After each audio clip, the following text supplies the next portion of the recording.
And now we proceed with our next session.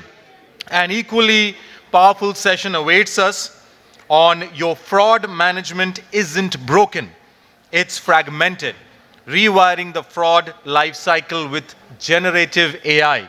And to present on this topic, please help me welcome, with a big round of applause, Mr. Sanjog Kumar, co-founder from Canso.AI. Can we have Sanjog ji on the stage, please, with a big round of applause? Welcome to the podium, sir. Please. And looking forward to a great session from Mr. Kumar. All over to you. Thank you so much for the invitation and introduction. Hello, everyone. Good morning. I'm Sanjog, co-founder of Canso. And today, the topic of the presentation is basically promise of AI agents. And specifically, I'm going to talk about in the context of fraud lifecycle management and generative AI. So starting with the presentation, over the last few years, we have all heard a lot about AI agents and generative AI. We have seen a lot of technical demos, we have read a lot of white papers, and to be very frank, felt a little bit of AI fatigue as well. However, recently we can tell that something has been shifting.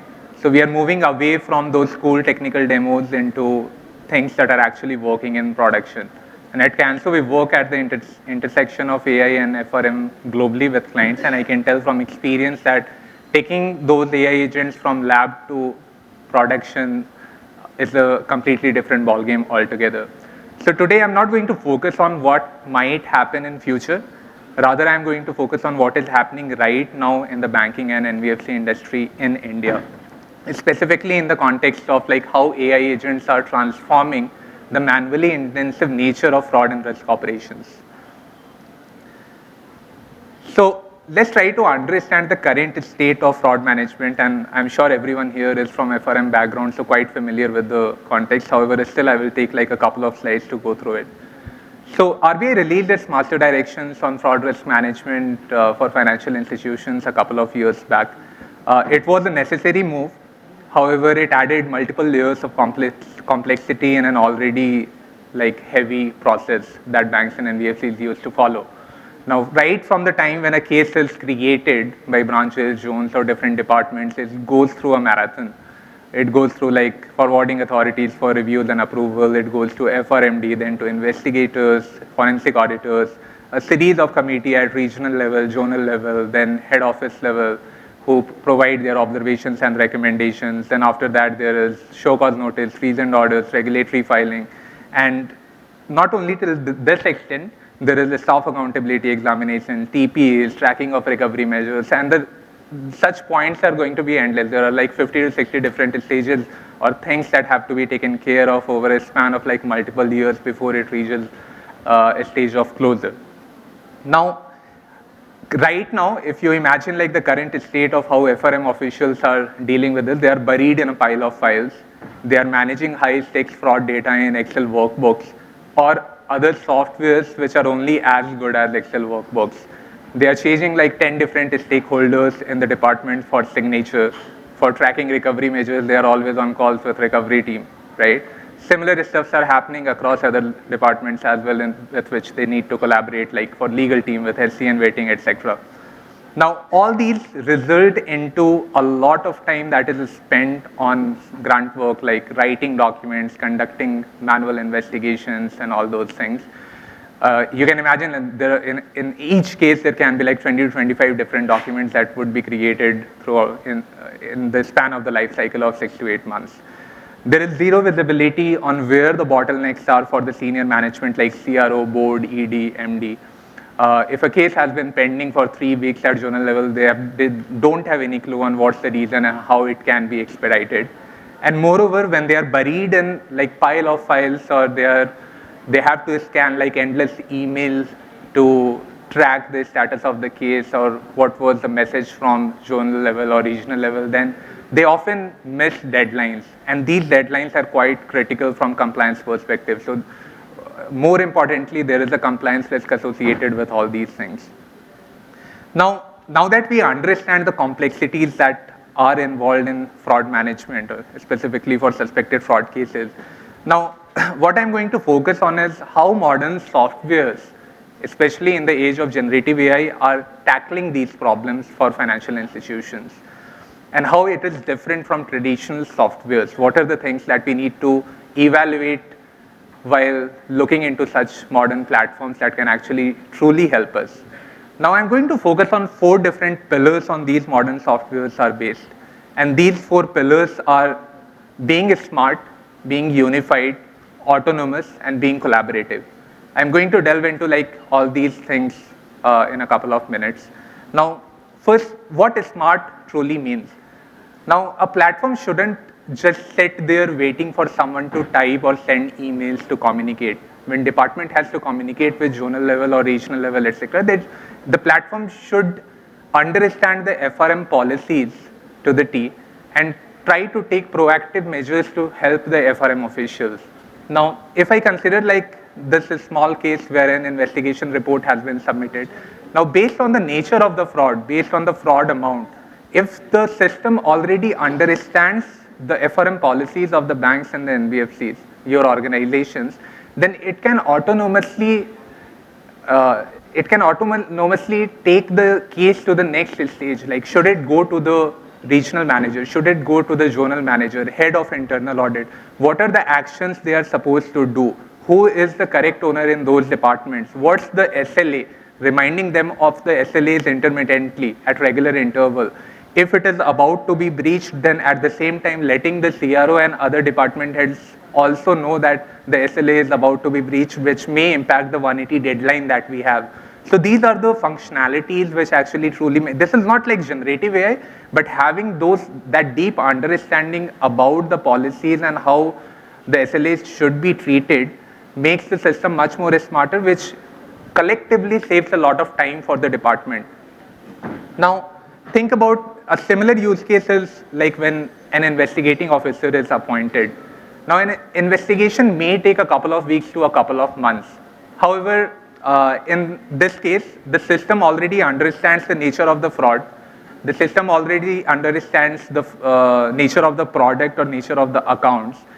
Why can't it autonomously extract the information from your systems like CBS, LOS, LMS, HRMS, external APIs from authorities, your document repositories like sanction letters and all, and provide the relevant insights related to document verification, profile verification, use of bank's fund, where the transactions have gone, understanding the terms in the sanction letters, right? Is there any deviation or not? To the investigating officers, as soon as they are appointed in the first 5 to 10 minutes itself, right? So the 50% work that they were, or not even 50%, but let's say even 30 to 40% work that they were supposed to do, barring the field visits and interviews with all the related parties, if everything is done before they even start working, then it can prove to be a true value add for the department as well, because in the span of the life cycle, it can change a lot of things. Now, the next pillar which I'm going to focus on is being autonomous, although the previous slide actually covered a bit of autonomous as well, but I'm going to dive deeper into it. Now, it takes approximately 8 to 10 days or at times more than that as well to draft investigation reports. That's just one of the reports that I'm going to focus on right now. There are many others as well. It takes that much time to draft investigation reports. Now, these officers already have all the details in the mind, like all the analysis that were conducted, the modus operandi, process and policy lapses, the actions that have to be recommended against the involved parties, was there any staff involvement or no. These things are already sitting in the brain of the investigating officers. If your system or if your platform is that brain that has all the information, on the single click of a button, it can draft the entire investigation report, which is 10 pages long or 20 pages long as per the nature of the case, in one single click within a couple of minutes. You don't need to spend another, or you don't need to wait for 10 days to see that report. And it can go to the committee afterwards or to the IO appointing authority, be it RM, JDM, or head office or departmental heads for review and their recommendations on fraud, no fraud. That's just one report. Now let's look into show cause notice or reasoned orders. Now show cause notice is another report that may take approximately 1 to 2 days of time to draft for FRM officials or to legal team, depending again on your policies. Now, if there are 4 parties that have to be issued show cause notice in a case, imagine like more than a week of time just goes in drafting. Now, it requires rich context from the case background to investigations, to committee observations, evidences that have to be put in the show cause notice, right? The system already has this rich context, therefore it can draft these notices in a single click within a couple of minutes, like maximum 2 to 3 minutes, because it is integrated with your systems. It has the context of the investigations that was conducted, the committee reports and decisions as well. So that can happen in a matter of a few minutes rather than spending a week of time on drafting 4 show cause notices. Now that's the autonomous nature. You can extend this to n number of reports and documents that are required during the life cycle of a case. This is like reasoned orders that you will have to serve to all the parties whom show cause notice was issued. You will have to draft committee notes that have to be presented to various committees at regional level, zonal level, at head office level, one before SCN, one after SCN. You will have to create and draft reports for multiple committees of the board like SCBMF. There are other compliance reports that the FRM department continuously keeps working on, right? So imagine like there are like 10 to 20 such reports that the department has to work on. Maybe for a small company, there are 100 cases that they will need to deal with in a year. For larger organizations, the number of cases, the volume is in thousands. Now, even if you save like 1 day of effort on drafting such reports, documents, and notices, the collective number of hours on man days that you can save is actually going to be unimaginable. It's more than like 10,000 days, even with this conservative estimate, which is like more than 25 years of time. So that's the value that you can bring by solving for these small pieces in the fraud life cycle. Now, the pillar 3 that I'm going to focus on is its unified nature. Now, in the current state, AI is actually only as good as the context it gets.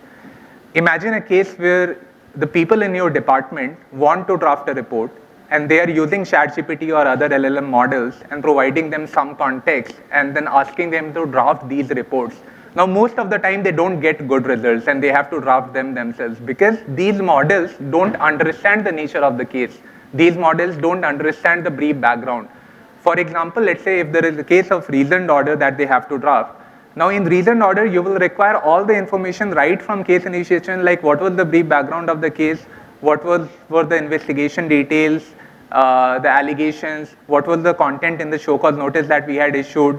If we have received replies from the involved parties, then what are the points that they have mentioned, the committee that was convened after their replies, how they have addressed the points that was mentioned in the show cause, their response, right?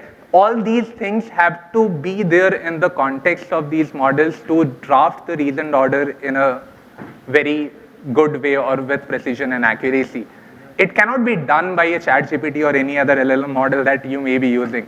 For this to truly happen, your platform should be unified. It should have the context right from the first stage till the fraud closure stage to truly make these systems autonomous. And not completely autonomous, I'm saying, and I'm going to dive into that in the next slide. But that unified nature of the platform is truly important for any AI system to work. And when I say this unified nature, one is the depth of the use cases that FRM department or FCO department deals with. The platform should cover that. But at the same time, it also actually is, it also matters whether it has the right coverage across departments. Because one case can have like 15 different stakeholder departments, right? You will need to deal with law and recovery department. You'll need to deal with a staff accountability cell. There are officials from branch and zone. There are officials from vigilance department. All of them will need to provide some information, some insights to a case at certain stage. If we don't create a system that is efficient enough in terms of collaboration of all these departments, then it is not, these AI functionalities are also not going to work. Now, one other thing is, the last pillar is basically the collaborative nature. And I'm not talking about the collaboration across departments, but I'm focusing here on the human plus AI collaboration. Now, in critical functions like FRM department or fraud and risk management use cases, we have learned from like a lot of mistakes, including like all of us, and doing a lot of POCs and pilots, that if we leave everything to AI, generative AI, then nothing is going to work. There needs to be a human in the loop who supervises the results that are generated from the artificial intelligence models, corrects them at times whenever there is a required, because every word that is written in these documents or during investigations, these things, every insight that is gathered during investigation, written in SCNs, reason order, board reports, every single word is extremely critical. And when there is a compliance risk, it's not the models that are going to be in front of the RBI, it's actually going to be us, right?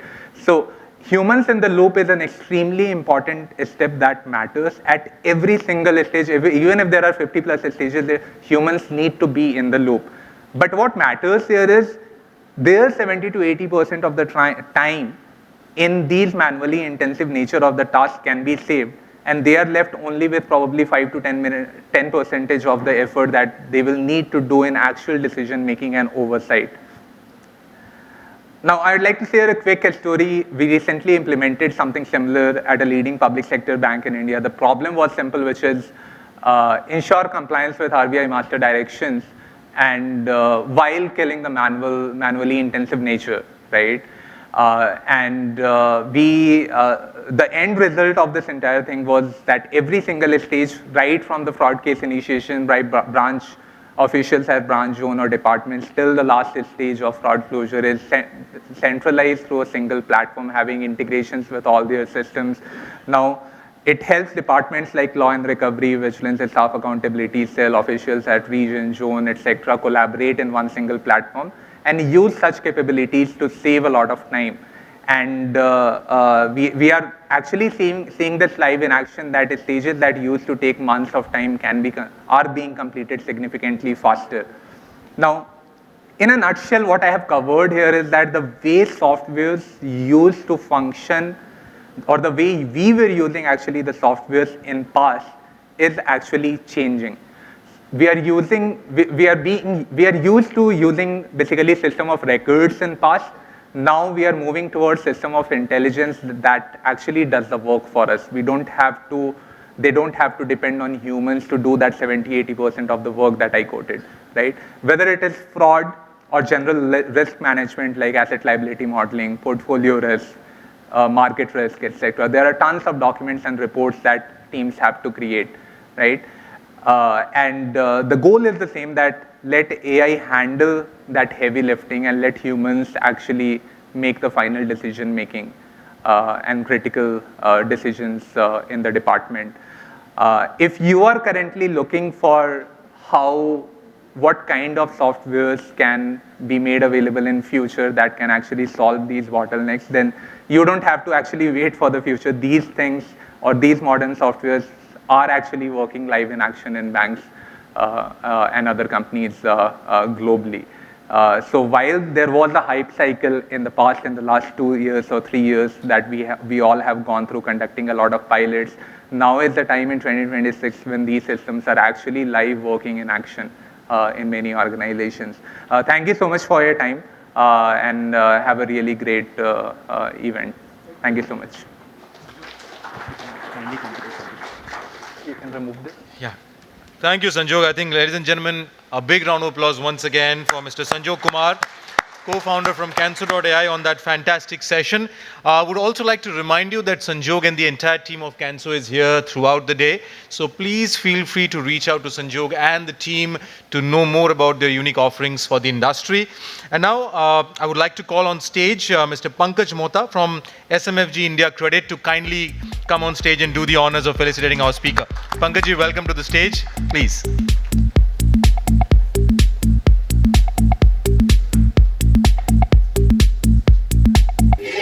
Ladies and gentlemen, Sanjog Kumar from Canso.AI on that session. Wonderfully explained, and I think great valuable insights shared. Thank you, Sanjog, for your valuable time and presentation.